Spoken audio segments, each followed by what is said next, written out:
Every man has a breaking point. The moment he finally decides that peace is worth more than proximity. That love without respect isn't love, it's debt. You don't have to keep proving your worth to someone who keeps testing it. And you don't have to forgive what destroys you just to feel loved, because real strength isn't endurance, it's boundaries. In this video, we're going to expose the 10 things you should never forgive a woman for in a relationship. And more importantly, how walking away from them might be the first time you ever chose yourself. There's a hidden rule no one tells you about relationships. The one who fears loss the most always has the least power. That's why manipulators thrive on your forgiveness. It gives them proof that you won't leave. But here's the twist. The real leverage isn't in love, it's in boundaries. Once you understand that, everything changes. If you've ever wanted to understand how emotional power really works, like this video and subscribe now. Comment yes if you've ever stayed silent just to keep the peace, or no if you've already learned to walk away. Because the first thing I'm about to uncover isn't about her lies, it's about how easily men let them slide. Number 1, chronic lies and alternate realities. It never starts with a big lie. It begins with something small, tiny enough that you brush it off. She says she was home when she wasn't. Says a message was from a friend when it wasn't. The price of the dress, the story about where she went. Details so minor you'd feel ridiculous calling them out. That's exactly the point. The first lie is a test. Not of your intelligence, but of your boundaries. A woman who lies habitually isn't trying to hide mistakes. She's crafting a world where she decides what's real. Every deception that goes unchecked becomes proof that you'll choose peace over truth. And once she learns that lesson, the lies evolve. They move from white lies to full-blown fabrications, secret accounts, double lives, rewritten timelines that make you question your memory. You stop confronting her because it's easier to doubt yourself than to accept what she's done. That's how manipulation begins, by exhausting your sense of reality until you surrender it entirely. The goal isn't simply to deceive you, it's to make you depend on her version of events. You'll start defending her lies to other people. You'll start lying to yourself, telling yourself she means well. That's how she wins.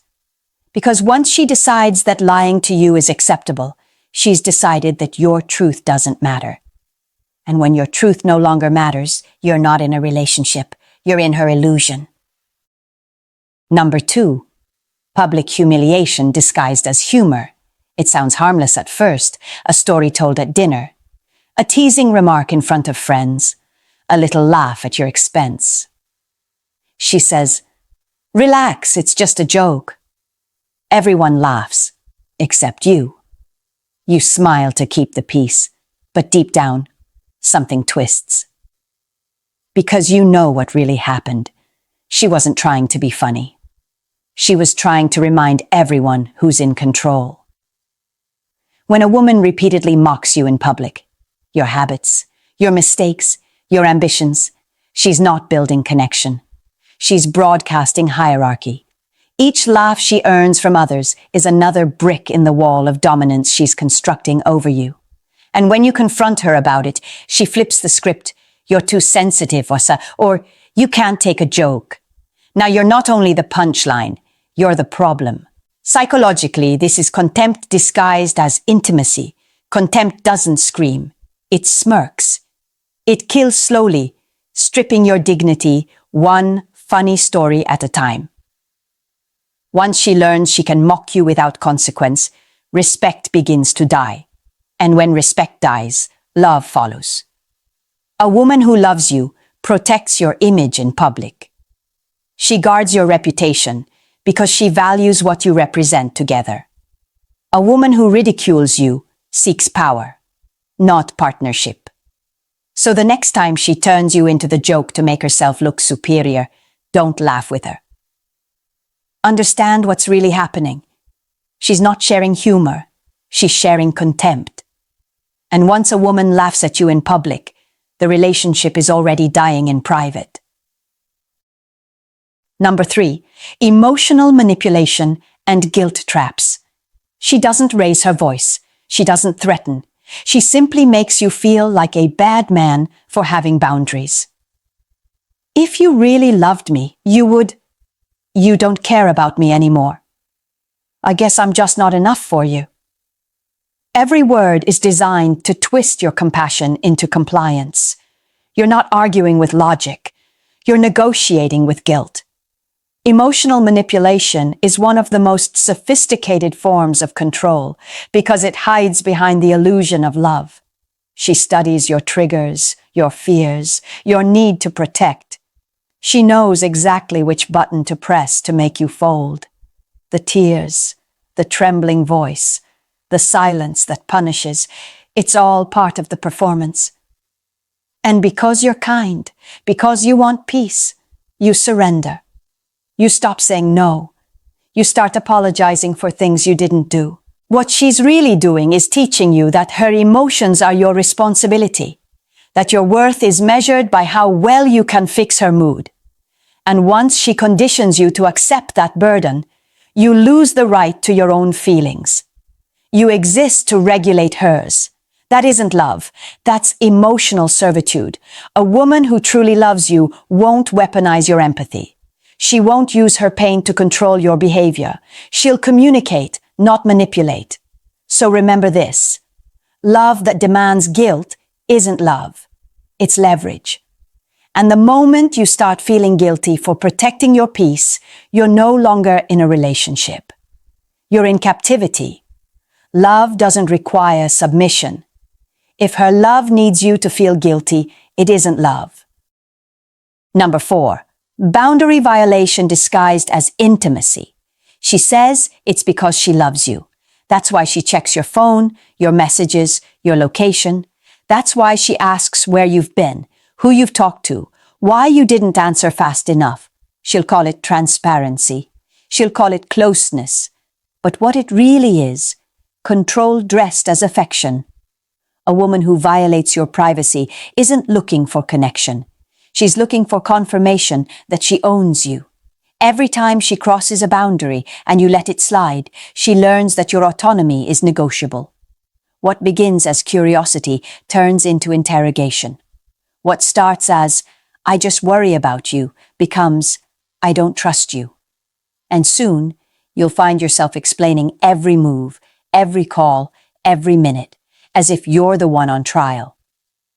In healthy relationships, intimacy and individuality coexist. You can be deeply connected and still have private thoughts, personal space, and independence. But when someone equates love with constant access, that isn't intimacy. It's surveillance. You stop being a partner and start being property. This kind of behavior corrodes your sense of self. You begin to shrink, editing your actions to avoid accusations. You stop sharing the truth because honesty will only be used against you. And eventually, you lose the quiet confidence of being your own man. Love never demands surrender of identity. Love respects the walls that protect your peace. So remember, a woman who doesn't respect your boundaries doesn't love you. She wants to own you. And once ownership replaces respect, love doesn't live there anymore. Number 5. Physical or property aggression. It starts with something you can excuse. A slammed door, a broken glass, a shove during an argument. She cries afterward, says she just got overwhelmed, that it will never happen again. You want to believe her, because the alternative means admitting you're no longer safe. But make no mistake, aggression is not an accident. It's a message. It says, I will use fear to control you.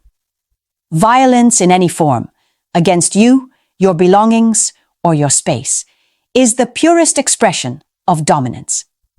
It isn't passion. It isn't frustration. It's a power play. People don't lose control randomly. They choose when, where, and with whom to explode. She doesn't throw things at her boss. She doesn't shove her friends. She only does it to you because she knows you'll stay. And that's how it escalates. The first push becomes a grab. The grab becomes a slap, then a punch through the wall near your head. Every time you forgive, she learns the same lesson. Fear works. It keeps you quiet. It keeps you compliant. Until one day, it's not a wall. It's you. When love turns physical, it stops being love. There is no justification, no emotional context that redeems it. Real love protects. It never threatens. So if she's breaking things to make a point, understand what she's really saying. She's willing to destroy what's yours to remind you who has control. If she can break objects today, she'll break you tomorrow. Walk away before she does. Number 6, financial control and exploitation.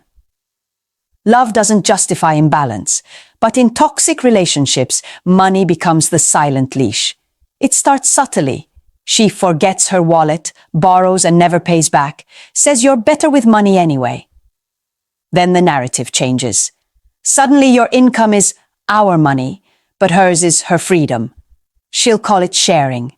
She'll call it teamwork. But it's not partnership if one person is carrying all the weight. Financial control isn't about bills or budgets. It's about power. The moment you become the only provider, or worse, the one being drained, the balance shifts. Every purchase turns into a test of loyalty. Every disagreement becomes a guilt trip about how ungrateful you are. After everything I do for you, you start second-guessing your own spending while she feels entitled to yours. That's not love. That's control disguised as dependence. And when she sabotages your career, discourages your ambition, or subtly mocks your goals, understand the strategy. The less you have, the less you can leave. Financial dependence keeps people trapped longer than fear ever could. Because when she holds the wallet, she holds your options, your ability to walk away, your independence, your dignity. Money isn't about greed. It's about freedom. It represents your time, your effort, your choices. Everything that makes you an individual. A woman who truly loves you won't want to own your freedom. She'll want to build alongside it. So don't mistake financial exploitation for intimacy. It's not romance, it's leverage. And when she controls it, she controls you. Number 7, isolation from friends and family. It never happens overnight. It begins with little comments. Your friends don't really get us. Your family doesn't like me. You're different when you're around them. At first, it sounds like insecurity. You reassure her, promise balance. But soon, every outing becomes a negotiation. Every visit feels like betrayal. Until one day, you realize you haven't seen your friends in months, and she's the only voice in your life that's left. Isolation is the most effective control tactic because it's invisible. No one can warn you when no one is allowed near you. She'll say she just wants more time together. She'll claim others are jealous, negative, or toxic. But what she's really doing is cutting you off from your reality check, the people who'd notice the manipulation before you do. Once you lose your outside connections, you lose perspective. You stop hearing the truth because the only feedback you get is hers. And when her voice becomes your entire world, her version of reality becomes law. That's how emotional captivity works, not with chains, but with silence. Healthy love connects you deeper to the world, not further from it. The right woman will want to meet your friends, know your family, and stand beside you in your community, not replace it with herself. When you find yourself explaining why you don't see anyone anymore, that's not love protecting you. That's control isolating you. And when she becomes your only world, you stop existing in your own. Number 8, infidelity and betrayal. Cheating isn't an accident. It's not something that just happened. It's a chain of deliberate decisions to cross a boundary, to deceive, to risk everything sacred between you for something temporary. It begins long before the act itself. With a text not deleted, a look held too long, a conversation that drifts where it shouldn't. And every step she knows what she's doing. She just believes she won't get caught. Or worse, that you'll forgive her if she is. Infidelity is not about passion. It's about entitlement. It's the belief that her desires matter more than your trust, that her impulses are worth the pain they cause. And when caught, the script is always the same. We were going through a rough patch. You weren't giving me what I needed. It didn't mean anything. But every excuse only reinforces the truth. She chose selfishness over respect. Forgiveness won't restore what was broken, because infidelity doesn't just destroy trust, it rewrites it. Once she's crossed that line, you'll never again believe her words the same way. Every text will carry suspicion. Every silence will echo. You'll live in a state of quiet vigilance, guarding yourself from someone who should have been guarding you. A woman who betrays you has already told you who she is. Someone willing to risk your dignity for her convenience. And the hardest part isn't losing her. It's realizing she was never who you thought she was. Cheating isn't a mistake. It's a message. Believe it. Number 9. Weaponizing your vulnerabilities. It always starts in moments of closeness. You open up because you trust her. You tell her about the things you've survived, the fears you hide, the insecurities you never share. You believe you're building intimacy. What you don't realize is that she's quietly taking notes. Then one day, in the heat of an argument, she fires the first shot. The very pain you confessed in confidence becomes her weapon. Your childhood trauma, your failures, the mistakes you told her because you thought love meant safety. Now they're ammunition, fired back at you with surgical precision to win an argument, to make you feel small, to break your defenses. This isn't passion. This isn't loss of control. This is strategy. It's psychological warfare disguised as vulnerability. Once she learns that exposing your wounds gets results, she'll do it again. Because nothing gives a manipulator more power than the ability to make you bleed with your own truth. The cost of this betrayal is deeper than anger. It's silence. You stop sharing. You stop trusting.